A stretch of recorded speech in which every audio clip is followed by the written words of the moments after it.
There is no evidence to suggest terrorists are entering the U.S. Despite far-right propaganda bolstered by Customs and Border Protection in San Diego, there is no evidence of Hamas and Hezbollah are attempting to enter the United States. A recent document leaked to the Daily Caller from the Customs and Border Protection field office in San Diego that said Hamas and Hezbollah may enter the United States via the southern border appears unsubstantiated. While far-right extremists have been making these claims for months, the San Diego office chose to bolster the dangerous Islamophobic rhetoric without evidence rather than debunk the phenomena.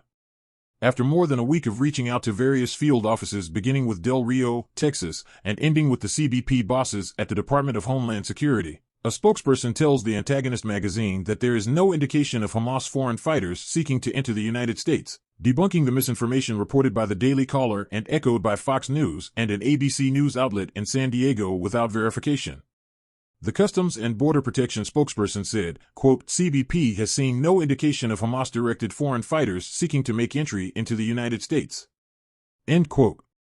While CBP policy is neither to confirm nor speak to improperly disclosed information, the spokesperson emphasized that they often provide situational awareness briefs to its frontline personnel.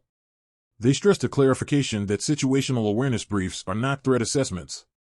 The misleading reports in various outlets are worded in a way that appears to focus on fomenting Islamophobic sentiment instead of fact-based reporting. The spokesperson said, quote, it is the policy of CBP to neither confirm nor speak to potentially improperly disclosed information or internal documents marked as law enforcement sensitive or for official use only.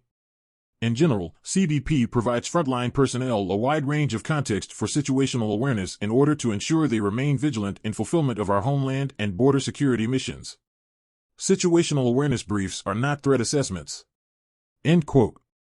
The misinformation then began to spread via District 5, San Diego County Supervisor Jim Desmond on X, formerly known as Twitter, in what appears to be an effort to create a panic among citizens across the U.S. The misinformation, particularly from a federal government office, has only bolstered ideas by extremists looking to target Muslims in the country.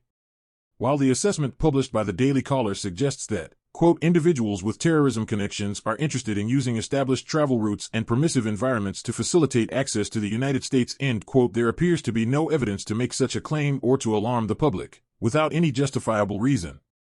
Meanwhile, extremists are using the reports and false statements made by Western media, the White House, and an alleged AI-generated image posted by Ben Shapiro to foment hate towards Muslim communities. Despite those reports and President Joe Biden's own words having been corrected or debunked, far-right actors continue to successfully promote those as fact. They are so prominent that even more liberal thinkers continue to echo those words. As far-right actors, extremists, and hate groups continue to foment both anti-Semitism and Islamophobia, the public must be more diligent before sharing and spreading misinformation, regardless of where it comes from. It has never been more important to read beyond the headlines and assess the full story based on facts. Several of the stories mentioned here have been updated. However, the lie often gets more traction than the truth.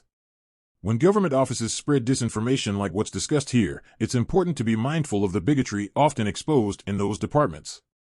That CBP is a federal law enforcement office gives them almost instant credibility. However, CBP is notorious for using inhumane practices, and evidence of far-right actors among their ranks is nothing new. Read the full story at antagonistmag.com.